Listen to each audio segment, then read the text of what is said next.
할머니, 무서워. 엄마가 너무 무서워.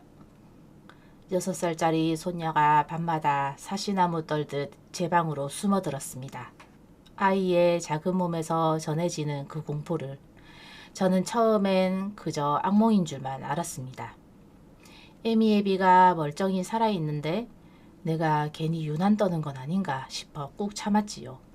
그런데 모욕시키다 발견한 그 시퍼런 멍자국, 아이의 가느다란 팔뚝에 새겨진 손가락 5개가 제 심장을 난도질했습니다. 떨리는 손으로 거실 구석에 카메라를 숨겼습니다. 그리고 새벽, 화면 속에서 저는 인간이 아닌 괴물을 보았습니다. 차가운 물을 들이붓는 며느리, 소리도 못 지르게 입을 테이프로 틀어막힌 내 새끼.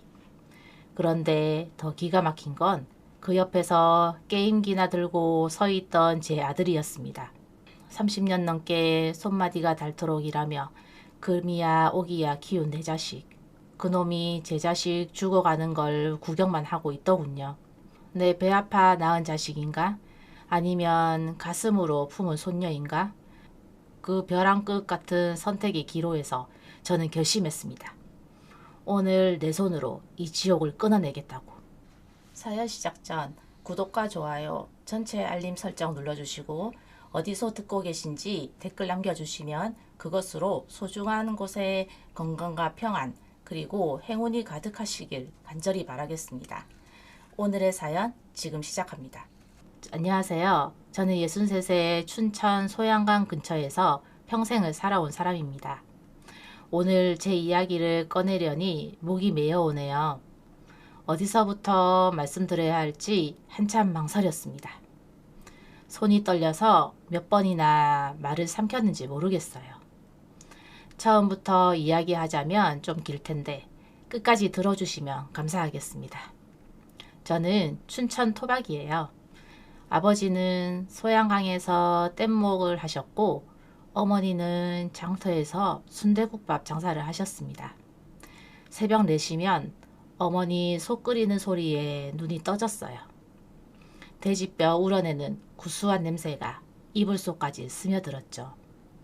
겨울이면 그 냄새가 더 진하게 퍼졌는데 따뜻한 아랫목에 누워서 그 냄새를 맡으면 세상 부러울 게 없었습니다. 지금도 그 냄새를 맡으면 어머니 등이 눈에 선해요.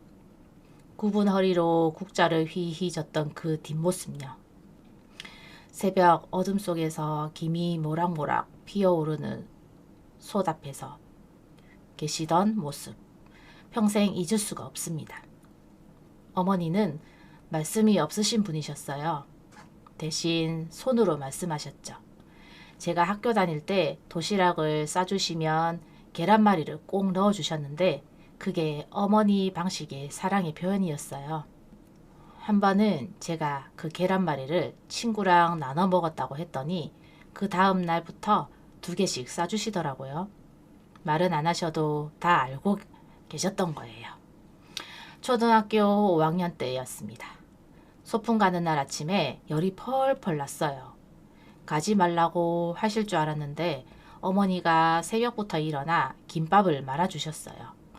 이마에 손을 대보시고는 한숨을 푹 쉬시더니 약봉지를 도시락 보자기에 같이 싸주셨습니다. 한마디도 안 하셨어요. 그냥 제 머리를 한번 쓰다듬어 주셨을 뿐 그게 어머니였습니다. 돌아가시기 전날 밤에도 어머니는 제 손을 꼭 잡고 말씀하셨습니다. 순자야, 사람은 손이 고와야 해. 손이 고운 게 마음이 고운 거야. 그 말씀이 평생 제 가슴에 박혀 있습니다. 22살에 급식실에 취직했습니다. 춘천에 있는 한 초등학교였어요. 처음 출근하던 날 새벽 5시에 일어나 머리를 3번이나 다시 묶었습니다. 손이 떨려서 앞치마끈도 제대로 못 맸어요. 급식실 문 앞에서 한참을 서성였습니다. 심장이 쿵쾅쿵쾅 뛰어서 귀가 멍멍했어요. 그런데 문을 열고 들어가니까 선배 조리사 언니가 김이 모락모락 나는 보리차를 한 잔 건네주시더라고요. 긴장하지 마. 애들 밥 먹는 거 보면 힘든 거 다 풀려. 그 말이 맞았습니다. 점심시간에 아이들이 식판을 들고 줄을 서서 오는데 제가 퍼준 국을 호호 부으려 먹는 모습을 보니까 새벽부터 쌓인 피로가 눈 녹듯이 사라지더라고요. 어떤 아이는 국을 다 먹고 한 그릇만 더 달라고 졸랐어요. 그럴 때마다 몰래 한 국자 더 퍼줬습니다. 그게 그렇게 뿌듯할 수 없었어요. 급식실 일이 쉬운 줄 아시는 분들이 있는데 천만의 말씀입니다. 새벽 5시에 출근해서 감자를 한 가마니씩 깎았어요. 손에 물집이 잡혀서 밴드를 매일 5-6개씩 붙이고 다녔습니다. 여름에는 불 앞에서 땀이 비 오듯이 흘렀고 겨울에는 찬물에 손이 트고 갈라졌어요. 그래도 아이들 밥 먹는 얼굴 보면 그게 다 보람이었습니다. 그렇게 3년쯤 지났을 때 남편을 만났습니다. 학교 보일러 수리하러 온 기사였어요. 첫인상이 어땠냐고요? 솔직히 잘생긴 편은 아니었어요. 키도 저보다 한 뼘 정도밖에 안 컸고 말수도 적었죠. 근데 일하는 모습이 참 무뚝뚝했습니다. 다른 기사들은 수리가 끝나면 휙 가버리는데 그 사람은 꼭 주변을 쓸고 갔어요. 자기가 어지럽힌 것도 아닌데 공구 정리하는 손놀림이 어찌나 꼼꼼한지 렌치 하나도 제자리에 가지런히 놓았습니다. 그 모습을 보면서 생각했어요. 아, 저 사람은 믿을 수 있겠다. 어느 날 제가 급식실에서 미끄러졌습니다. 바닥에 기름이 튀었는데 못 봤거든요. 엉덩방아를 찢고 앉아 있는데 그 사람이 어디서 나타났는지 손을 내밀더라고요. 그 손이 참 거칠었어요. 온통 굳은 살이었습니다. 평생 손으로 일해온 사람의 손이었어요. 그 손을 잡는 순간 이상하게 마음이 놓이더라고요. 연애 기간은 8개월이었습니다. 그 사람은 매주 토요일마다 급식실 앞에서 기다렸어요. 비가 와도 눈이 와도 처마 밑에 서서 기다렸습니다. 한 번은 소나기가 쏟아지는데도 비를 쫄딱 맞고 서 있더라고요. 왜 안으로 안 들어왔냐고 물어보니 일하는데 방해될까봐 그랬다고 했습니다. 제가 나올 때까지 서성이다가 제 얼굴을 보면 그제야 뻘쭘하게 웃었어요. 그러고는 꼭 손에 뭔가를 쥐어줬습니다. 어떤 날은 붕어빵, 어떤 날은 귤 3개, 또 어떤 날은 호떡 2장. 큰 선물은 한 번도 없었어요. 대신 매주 빠지지 않았습니다. 그 한결같음이 저는 좋았어요. 결혼하고 1년 만에 아들 민호가 태어났습니다. 분만실에서 울음소리가 터져 나오는 순간 남편이 복도에서 펄쩍펄쩍 뛰었다고 하더라고요. 무뚝뚝한 사람이 그랬다니까 간호사들이 웃어대요. 민호를 처음 안았을 때 3kg이 채 안 되는 작은 몸뚱이가 어찌나 따뜻하던지 제품에서 새근새근 잠든 그 얼굴을 보며 맹세했습니다. 이 아이만큼은 세상 모든 것 다 주고 키우겠다고. 민호는 순한 아이였습니다. 밤에 잘 안 울었고 밥도 잘 먹었지요. 제가 새벽에 출근 준비할 때면 아기 침대에서 눈만 말똥말똥 뜨고 저를 바라봤습니다. 그 눈이 어찌나 맑던지 출근길에 발걸음이 가벼웠어요. 남편은 여전히 말이 없었지만 제가 힘들어 보일 때면 설거지를 대신해줬습니다. 민호 기저귀도 군말 없이 갈았고요. 그게 그 사람의 방식의 사랑이었어요. 민호가 대학 갈 때 남편이 떠났습니다. 갑작스러운 심장마비였어요. 아침에 다녀오겠다고 나간 사람이 영영 돌아오지 않았습니다. 장례식장에서 민호가 제 손을 꽉 잡았어요. 20살이 된 아들 손이 그렇게 클 줄 몰랐습니다. 엄마, 내가 아빠 목까지 할게. 걱정 마. 그 말 한마디에 얼마나 울었는지 모릅니다. 듬직했어요. 내 아들이 어느새 이렇게 컸구나 싶었습니다. 그 뒤로 30년을 더 급식실에서 일했습니다. 손마디가 휘고 허리가 굽었어요. 하지만 매일 아이들 밥 먹는 모습을 보며 버틸 수 있었습니다. 민호 잘 키워서 장가 보내고 손주 얼굴 보는 게 유일한 낙이었으니까요. 그리고 7년 전 민호가 결혼을 했습니다.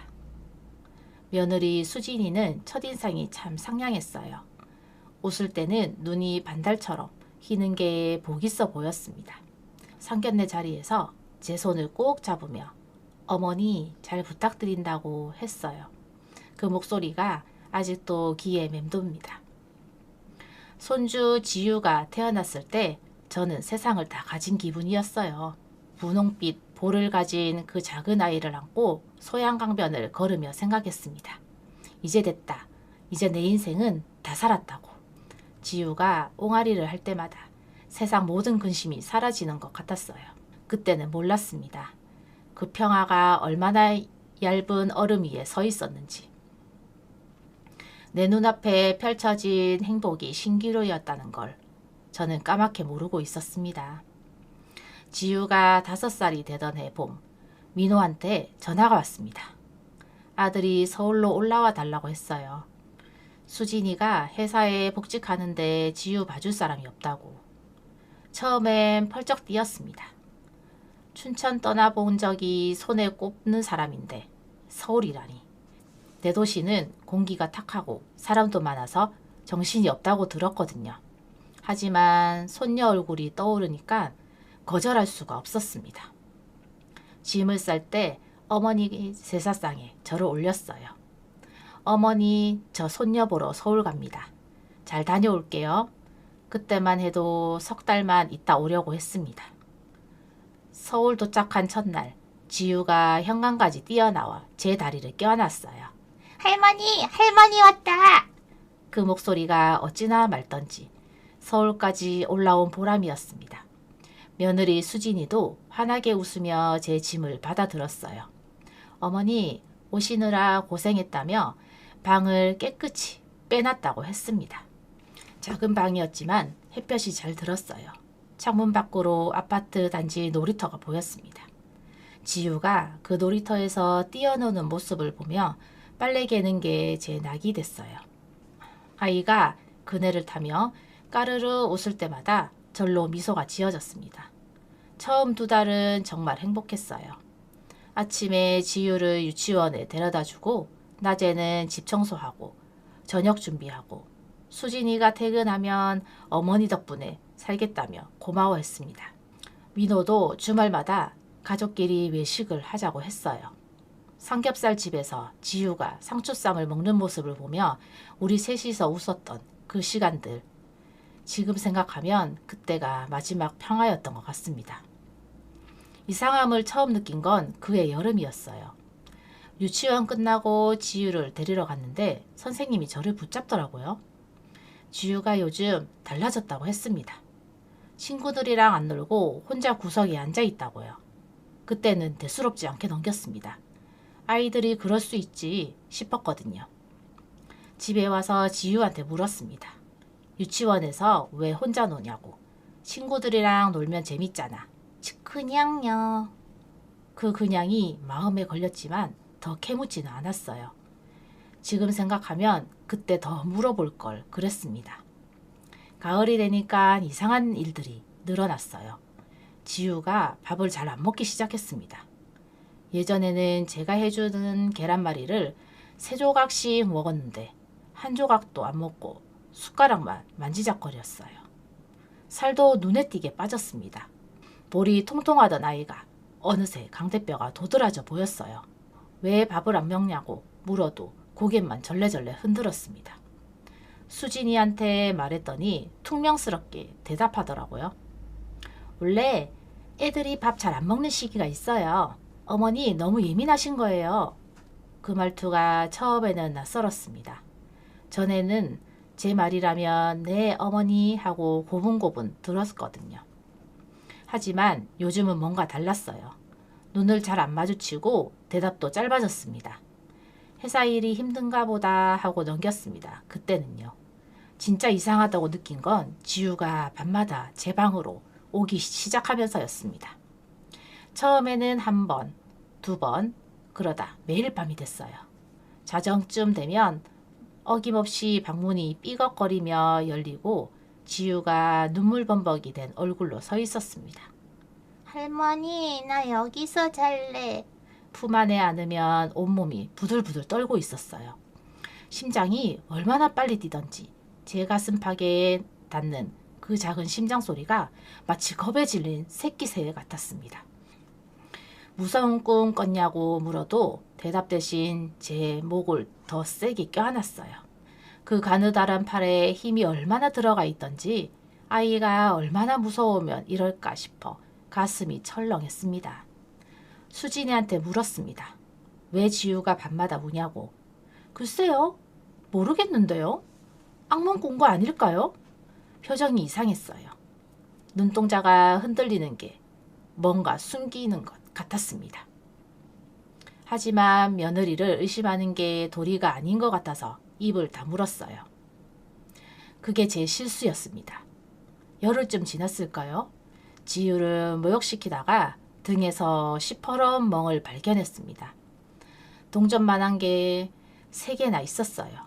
손이 덜덜 떨렸습니다. 지우야, 이거 어디서 다쳤어? 유치원에서 넘어졌어? 지우가 하들짝 놀라며 등을 가렸습니다. 아니, 그냥 넘어졌어. 눈을 피하더라고요. 5살짜리가 거짓말을 하는 거였습니다. 가슴이 쿵 내려앉았어요. 뭔가 잘못됐다. 크게 잘못됐다. 하지만 뭐가 잘못된 건지 알 수가 없었습니다. 그날 밤 민호한테 말했어요. 지우 등에 멍이 있던데 좀 이상하지 않냐고. 아들이 귀찮다는 듯 손을 내저었습니다. 에이, 엄마. 애들이 뛰어놀다 보면 멍드는 거지. 너무 걱정 마. 그러고는 휴대폰만 들여다봤어요. 예전 같으면 내가 알아볼게 했을 텐데 언제부터 이 아이가 이렇게 무심해졌을까? 서운함과 불안함이 뒤섞여서 그날 밤 한숨도 못 잤습니다. 며칠 뒤 새벽에 또 지우가 왔습니다. 그날은 울음소리가 더 컸어요. 목이 쉬도록 흐느끼면서 제 이불 속으로 파고들었습니다. 할머니 무서워. 엄마가 무서워. 심장이 멎는 줄 알았습니다. 엄마가 무섭다니. 그게 무슨 소리야? 아이 입에서 나온 그 한마디가 머릿속에서 맴돌았어요. 더 물어보려는데 지유가 제품에서 스르륵 잠들어 버렸습니다. 그 작은 얼굴에 마른 눈물 자국이 선명했어요. 창밖으로 새벽 하늘이 뿌옇게 밝아오고 있었습니다. 가슴 한쪽이 싸하게 식어갔어요. 설마 하는 생각이 꼬리를 물었습니다. 그 설마가 진짜일 리 없다고. 내가 너무 예민한 거라고. 스스로를 다독였지만 한 번 시작된 의심은 쉽게 사그라들지 않았습니다. 그때부터였어요. 제가 며느리의 눈빛을, 아들 태도를 다시 보기 시작한 게. 그날 이후로 저는 눈을 크게 뜨고 살았습니다. 며느리 수진이의 행동 하나하나가 눈에 들어오기 시작했어요. 예전에는 못 보던 것들이 보이더라고요. 지유가 우유를 흘리면 수진이 눈빛이 싸늘하게 변했습니다. 입꼬리가 실룩거리고 주먹이 꽉 쥐어지는 게 보였어요. 그러다 제가 쳐다보면 언제 그랬냐는 듯 웃음을 지었습니다. 어머니, 왜 그렇게 보세요? 얼굴에 뭐 묻었나? 그 웃음이 섬뜩했어요. 눈은 웃지 않는데 입만 웃고 있었거든요.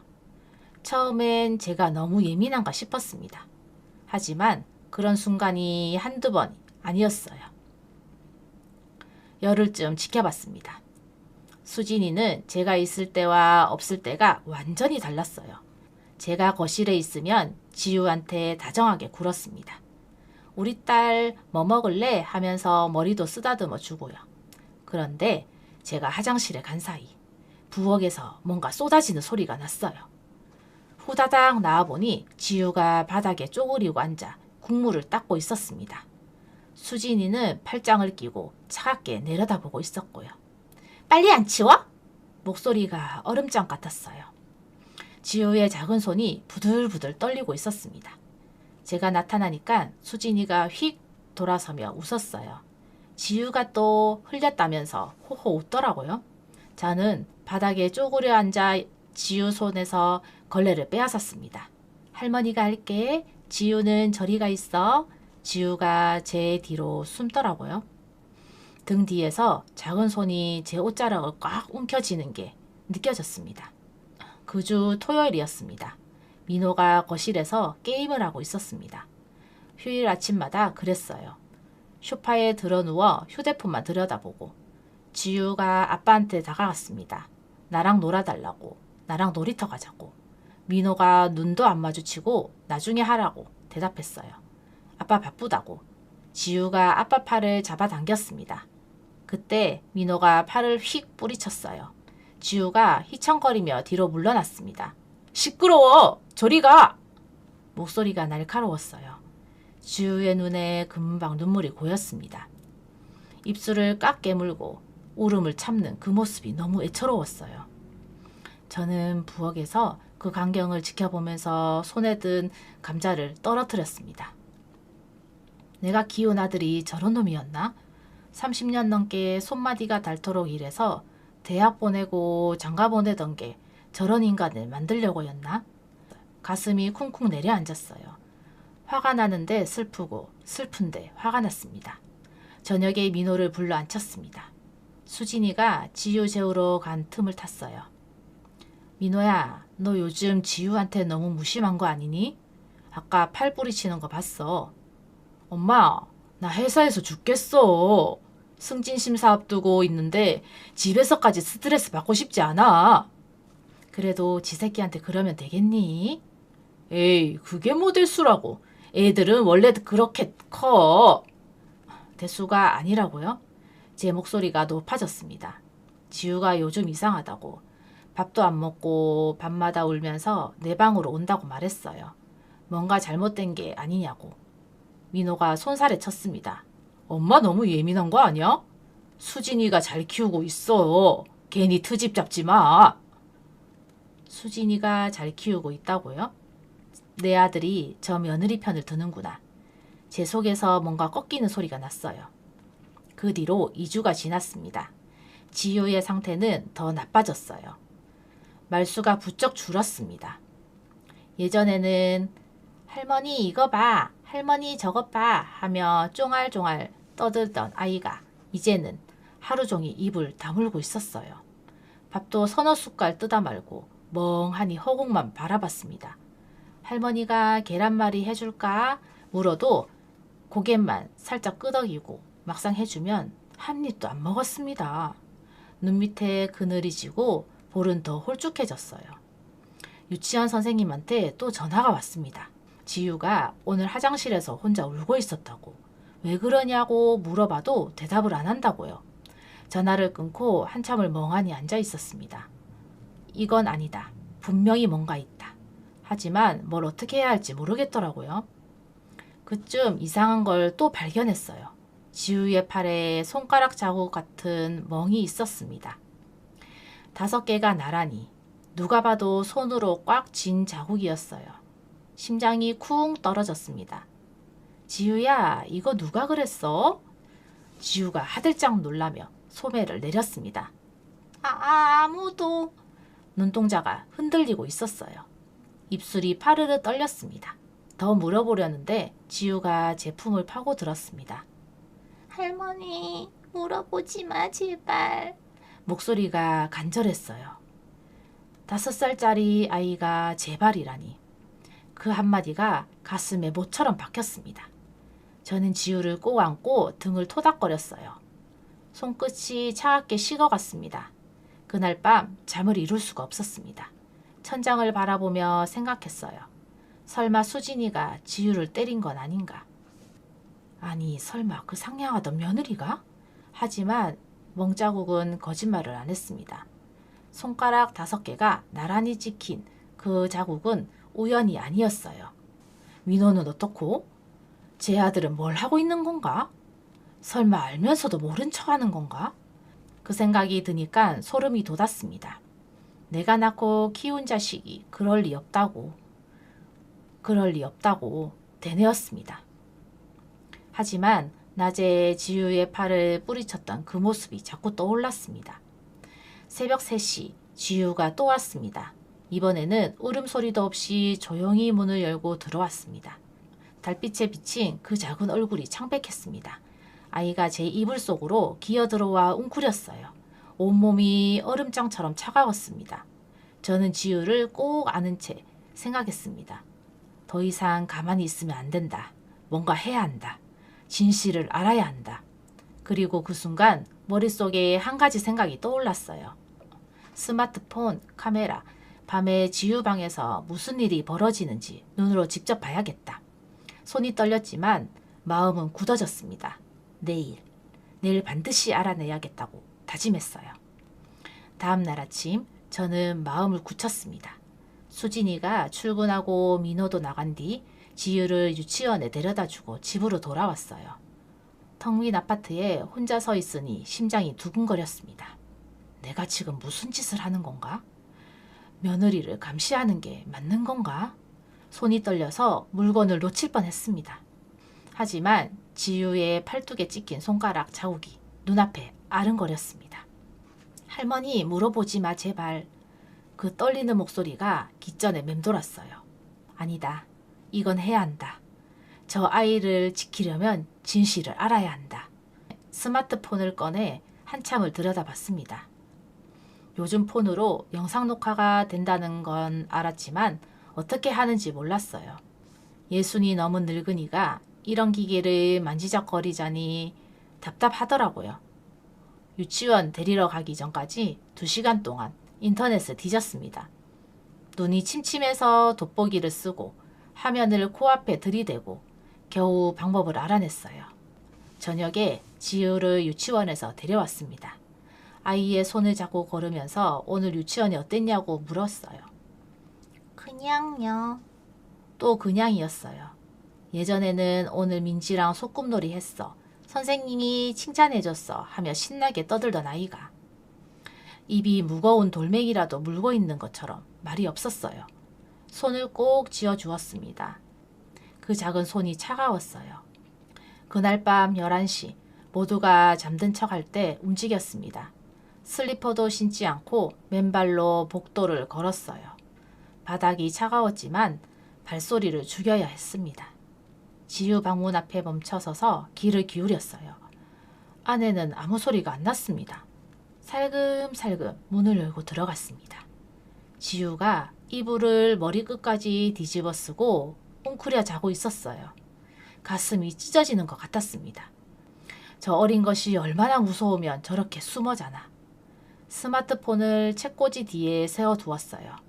렌즈가 침대 쪽으로 향하게 하고 녹화 버튼을 눌렀습니다. 빨간불이 깜빡거렸어요.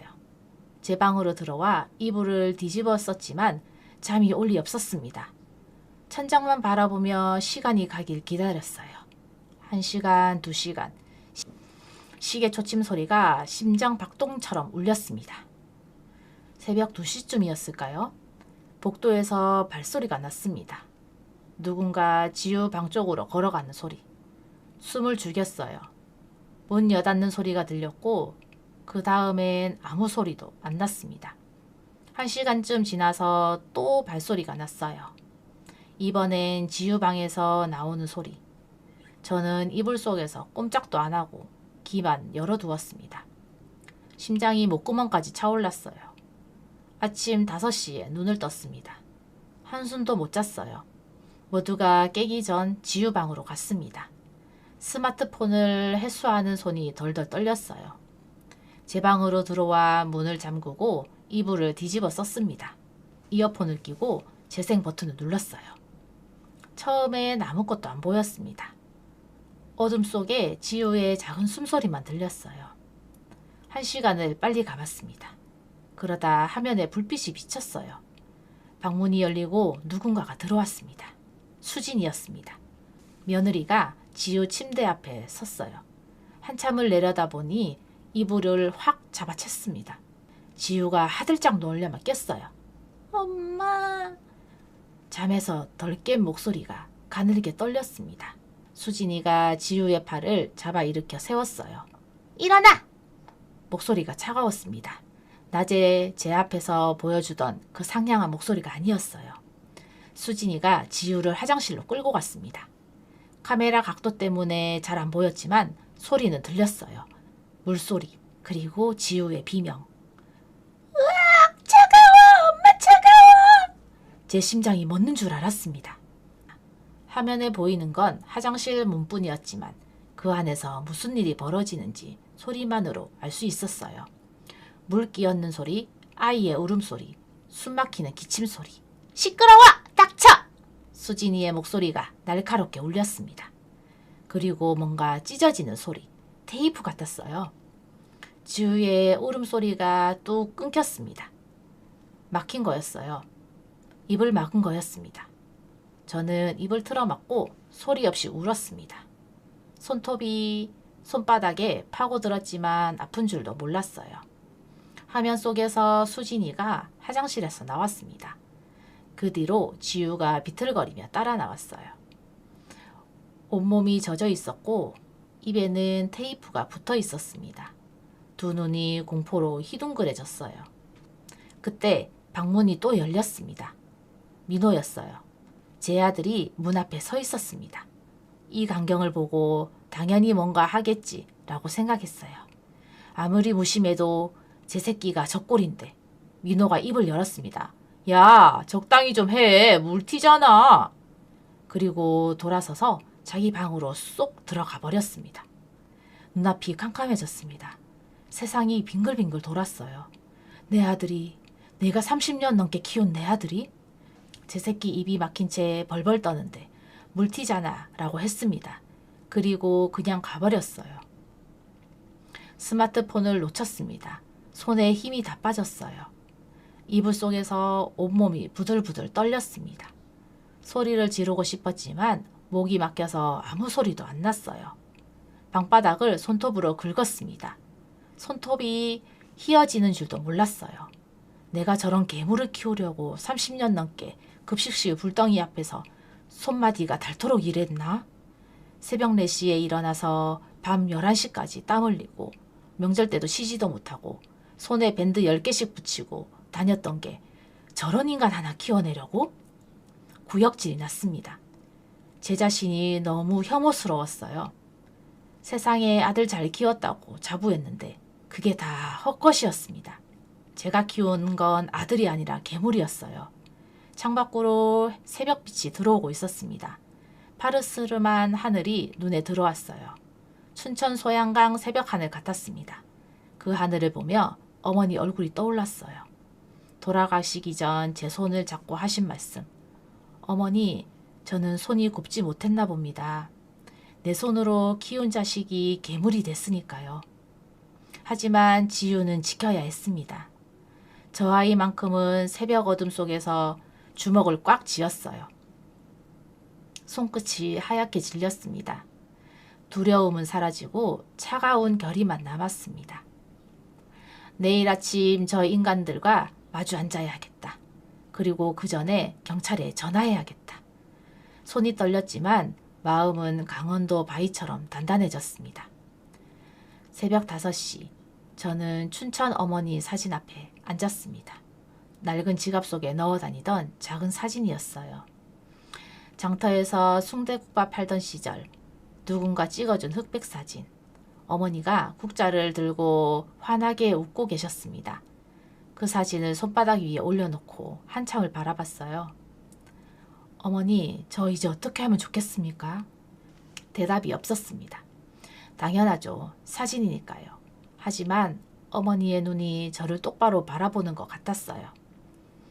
급빛이 말하는 것 같았습니다. 순자야, 내가 할 일을 해라. 휴대폰을 꺼냈습니다. 손이 덜덜 떨려서 숫자 버튼을 제대로 누를 수가 없었어요. 112. 3개의 숫자가 그렇게 무거울 줄 몰랐습니다. 버튼을 누르기 전에 지우 방 쪽으로 바라봤어요. 저 방 안에 제 소녀가 웅크리고 자고 있었습니다. 시퍼렇게 멍이 든 채로 악몽에 시달리며. 그래, 내 자식이라 내 손으로 치는 거다. 이게 내가 할 수 있는 마지막 어미돌이다. 마음을 다잡고 전화 버튼을 눌렀습니다. 112, 무엇을 도와드릴까요? 목소리가 파르르 떨렸어요. 입술이 바짝 말라서 혀가 입천장에 달라붙었습니다. 저기 아동학대 신고하려고요. 네, 주소 말씀해 주세요. 민호네 아파트 주소를 말했습니다. 내 아들 집 주소를 내 입으로 경찰한테. 수화기를 잡은 손에 땀이 흥건했어요. 신고자와 피해 아동의 관계는 어떻게 되시나요? 할머니요. 제가 친할머니예요. 가해자는 제 며느리하고요. 목이 막혔습니다. 그 다음 말이 안 나왔어요. 제 아들입니다. 그 말을 내뱉는 순간 가슴 한가운데가 쿵 하고 무너지는 것 같았어요. 내 입으로 내 아들을 신고하다니 이게 맞는 건가? 잠깐 머뭇거렸습니다. 그때 복도에서 작은 발소리가 났어요. 고개를 돌리니 지우가 서 있었습니다. 잠에서 덜 깬 눈으로 저를 바라보고 있었어요. 그 눈 밑에 그늘이 짙게 내려앉아 있었습니다. 입술이 트고 볼은 해숙해 있었어요. 5살짜리 아이 얼굴이 아니었습니다. 할머니, 무서워. 그 한마디에 모든 망설임이 사라졌어요. 경찰 아저씨, 영상 증거도 있어요. 오늘 아침에 와주세요. 부탁드립니다. 전화를 끊고 지우를 품 안에 안았습니다. 아이의 작은 몸이 떨리고 있었어요. 등을 토닥이며 속삭였습니다. 지우야, 이제 괜찮아. 할머니가 지켜줄게. 이제 아무도 우리 지우 못 건드려. 지우가 제 목을 꽉 껴안았습니다. 가느다란 팔에 힘이 잔뜩 들어가 있었어요. 아이의 심장 소리가 제 가슴에 닿았습니다. 빠르게 뛰는 그 작은 심장. 이 아이를 지키지 못하면 저는 사람도 아니다. 이를 악물었습니다. 아침 8시 모두 기상하고 식탁에 모였습니다. 민호가 커피를 마시고 있었고 수진이는 화장을 고치고 있었어요. 평범한 아침처럼 보였습니다. 저 인간들은 밤새 아이한테 무슨 짓을 했는지도 잊어버린 모양이었어요. 저는 지우를 제 방 안에 두고 나왔습니다. 아이한테 이 꼴을 보여주고 싶지 않았거든요. 식탁 앞에 섰습니다. 손에 스마트폰을 들고요. 민호야, 수진아, 볼 게 있어. 둘이 동시에 고개를 들었습니다. 저는 스마트폰을 식탁 위에 툭 던졌어요. 그리고 재생 버튼을 눌렀습니다. 화면에서 소리가 흘러나왔어요. 물소리, 지우의 비명, 차가워, 엄마 차가워, 테이프 찢는 소리, 그리고 민호의 목소리, 적당히 좀 해, 물 튀잖아. 수진이의 얼굴이 새하얗게 질렸습니다.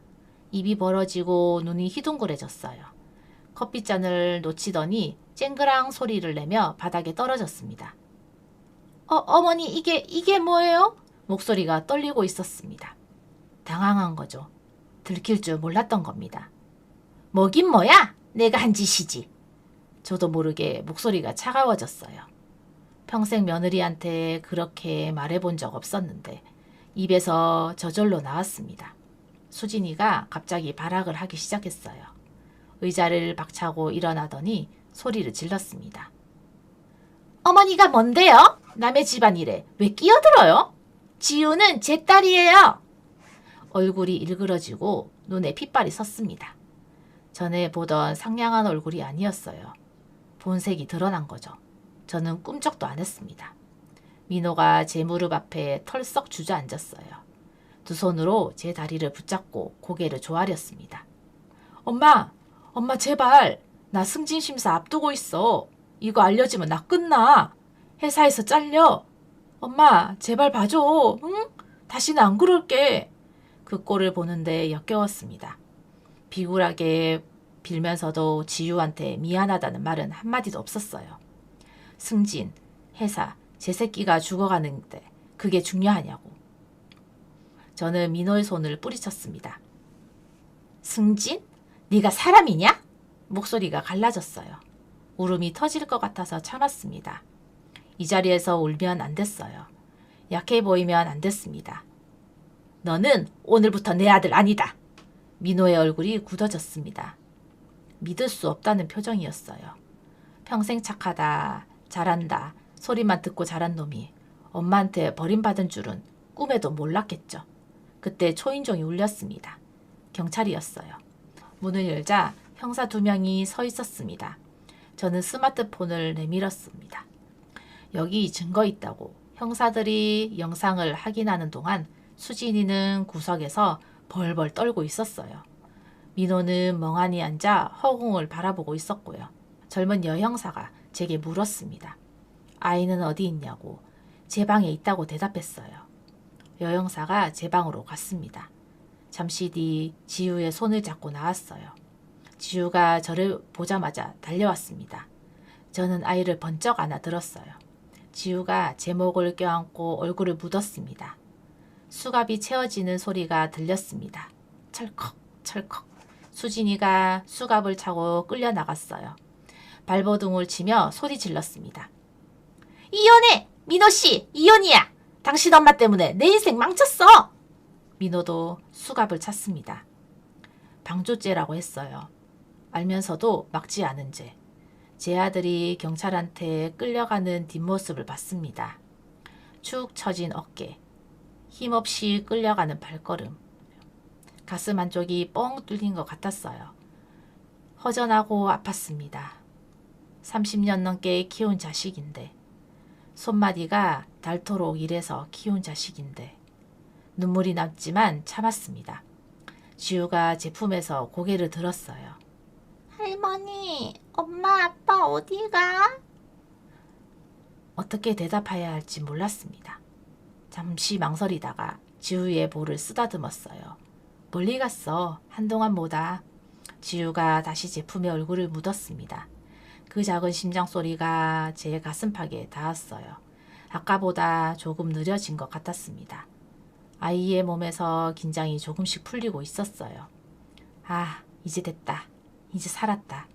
안도의 숨이 터져 나왔습니다. 다리에 힘이 풀려서 그 자리에 주저앉았어요. 지우를 품에 안은 채로요. 아파트 거실 바닥에 앉아서 한참을 울었습니다. 소리 없이 지우가 깰까 봐요. 창밖으로 서울 아침 해가 떠오르고 있었어요. 눈부시게 밝은 빛이 거실로 쏟아져 들어왔습니다. 그 빛 속에서 저는 지우를 꼭 안고 생각했어요. 이제 춘천으로 돌아가자. 소양강이 보이는 그 작은 집으로. 저 아이와 둘이서 다시 시작하자. 그로부터 석 달이 지났습니다. 저는 지우를 데리고 춘천으로 돌아왔어요. 소양강이 내려다 보이는 작은 집. 제가 태어나고 자란 곳이었습니다. 서울에서 짐 쌀 때 가져온 건 옷가지 몇 벌하고 지우 인형 2개가 전부였어요. 그것만 있으면 됐습니다. 나머지는 다 버려도 괜찮았어요. 춘천역에서 내려 버스를 타고 집으로 가는 길, 창밖으로 소양강이 보였습니다. 햇빛에 반짝이는 물결이 눈부셨어요. 지우가 창문에 코를 대고 물었습니다. 할머니, 저게 뭐야? 소양강이야. 할머니가 어렸을 때 저기서 물장구 치고 놀았어. 지우가 눈을 동그랗게 떴어요. 서울에서 본 적 없는 표정이었습니다. 호기심, 그리고 조금은 설렌 듯한 눈빛. 집에 도착한 첫날, 지우가 마당에 서서 한참을 두리번거렸습니다. 여기가 진짜 할머니 집이냐고 물었어요. 그럼 할머니가 내 나이 때부터 살던 집이라고 대답했습니다. 지우가 마당 한쪽에 있는 감나무를 올려다봤어요. 가지가 축축 늘어진 오래된 나무였습니다. 이 나무 엄청 크다. 할머니 아버지가 심은 거야. 할머니보다 더 나이가 많아. 지우가 감나무 둥치를 손으로 만져봤어요. 그 작은 손이 거친 나무 껍질 위를 천천히 쓸었습니다. 서울에서 본 적 없는 평온한 얼굴이었어요. 처음 한 달은 힘들었습니다. 지우가 밤마다 악몽을 꾸며 깼거든요. 비명을 지르며 벌떡 일어나 앉았다가 제가 옆에 있는 걸 확인하고서야 다시 눕곤 했어요. 어떤 날은 새벽까지 제 품에서 떨었습니다. 등을 토닥이며 자장가를 불러줬어요. 어머니가 제게 불러주셨던 그 노래를요. 짜장 짜장 우리 아가 잘도 잔다 우리 아가. 목소리가 갈라지고 눈물이 났지만 끝까지 불렀습니다. 지우가 제 품에서 잠들 때까지. 2달째 되던 날이었어요. 아침에 마당으로 나갔더니 지우가 쪼그리고 앉아 뭔가를 보고 있었습니다. 다가가 보니 작은 민들레꽃이었어요. 잡초 사이에서 노랗게 피어 있었습니다. 할머니 이거 봐, 꽃이야. 지우가 고개를 들고 저를 바라봤어요. 웃고 있었습니다. 입꼬리가 살짝 올라간 작은 미소였어요. 서울에서 한 번도 본 적 없는 표정이었습니다. 그 미소를 보는 순간 가슴이 뜨거워졌어요.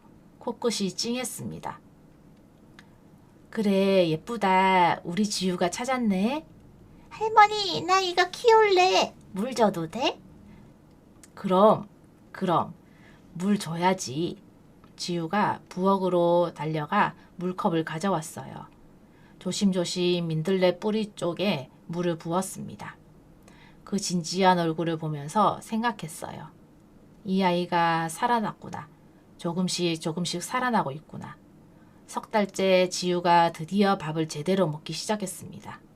제가 해준 감자전을 3조각이나 먹었어요. 할머니 이거 맛있다며 또 해달라고 했습니다. 그 한마디에 눈물이 핑 돌았어요. 밥 먹는 게 뭐라고. 감자전 3조각이 뭐라고. 근데 그게 그렇게 고마웠습니다. 요즘 저와 지우의 하루는 단순해요. 아침에 일어나면 마당에 나가 텃밭에 물을 주고 낮에는 소양강변을 산책합니다. 지우가 돌멩이를 주워다가 강물에 던지면 저는 옆에 앉아서 구경해요. 풍덩풍덩 소리가 날 때마다 지우가 깔깔 웃습니다. 그 웃음소리가 소양강 물결 위로 퍼져나가요. 저녁에는 옥수수를 삶아 먹습니다. 지우가 제 무릎에 앉아서 옥수수 알맹이를 하나씩 빼먹어요.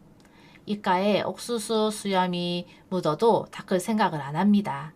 그게 귀여워서 일부러 안 닦아줘요. 민호한테 편지가 옵니다. 일주일에 2~3통씩.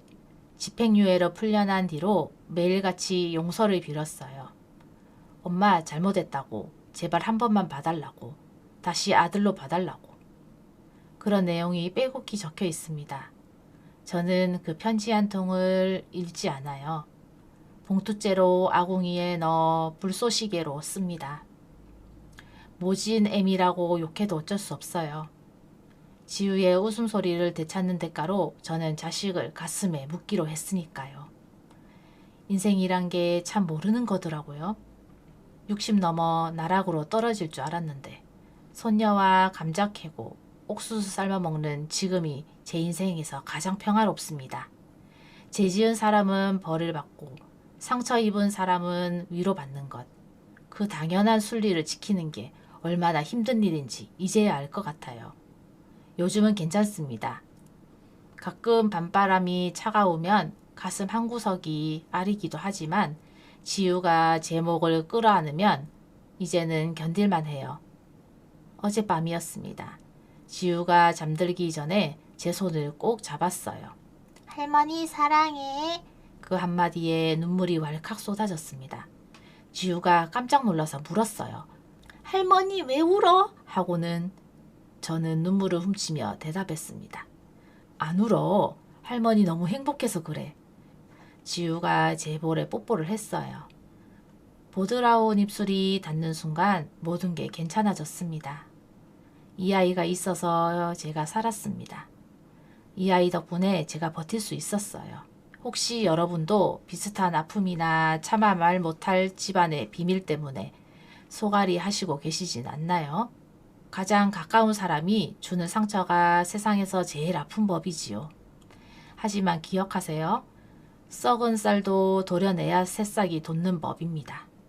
저 같은 늙은이도 손녀를 지키기 위해서 일어섰으니 여러분도 분명히 하실 수 있습니다. 스스로를 믿고 한 걸음만 내디뎌 보세요. 긴 이야기 끝까지 들어주셔서 정말 감사합니다. 오늘 밤은 여러분 모두 평안하고 단잠 주무시길 바랍니다. 오늘 들려드린 이야기가 당신의 마음에 조금이라도 울림을 드렸다면 앞으로 당신의 일상에 잔잔한 힘이 될 이야기를 계속 전해드릴 수 있도록 구독과 좋아요로 함께 해주시면 감사하겠습니다. 사연 속 인물을 향한 따뜻한 응원의 한마디도 댓글로 나누어 주세요. 당신의 오늘이 더 가벼워지길 바라며 언제나 당신 편에 서겠습니다. 꽃피는 밤이었습니다.